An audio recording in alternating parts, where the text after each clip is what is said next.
everyone. It's Jared here.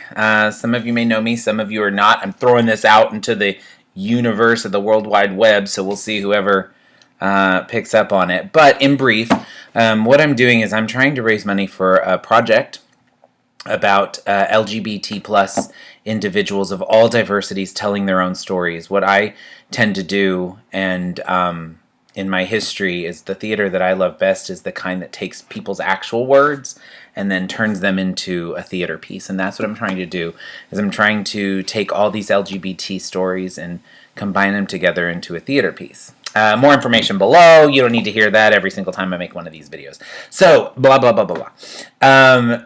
What I've decided to do is for this project, I'm hoping to interview a whole bunch of people from all over the country, from different walks of life. And I've started a list of questions that I hope to at least get the conversation going for the people that I interview. By the way, if you have any questions you think may be good to ask, please below write them in, and I'll write them on the list because it would be great to get ideas. But I thought, while I'm sitting here and I'm trying to ask other people to tell their stories, why wouldn't I tell mine? So once a week, I hope to make a video that is answering one of these questions. And the one that I wanted to start with, I'm sitting here looking at him, and I started a previous video about the first LGBT on TV, and I was telling a story, and I just realized he wasn't gay.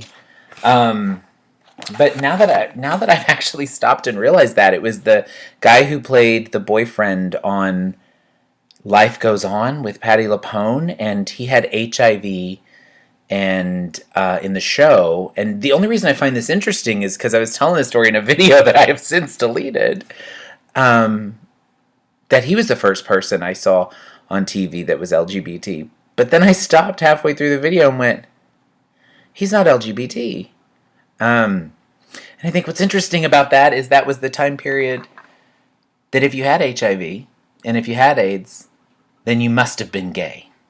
That's just my 11-year-old head must have connected those two thoughts, and I think that's sad looking back on it. But I'm going to go with the first time I met an LGBT person in my life.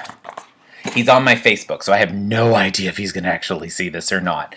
But it was in high school, and his name was Maurice, and we called him Mars, and he was open, wide open, and he was unashamed, and I always found that so intriguing, because by the time I was in high school, of course, I knew, but I wasn't going to say, because that's wrong. And I remember Mars just being not just an openly gay man, but a flamboyantly openly gay man, and unabashedly. And not even with any amount of shame, any feeling that it was wrong, and no one in the school thought it was wrong. And I just found that so intriguing. And I'm sure I met many LGBT people in my life before Mars, but I didn't know it, not in Little Rock, Arkansas. So Mars has always stuck with me. I've lost touch with him, even though he's on my Facebook. But thank you, Mars.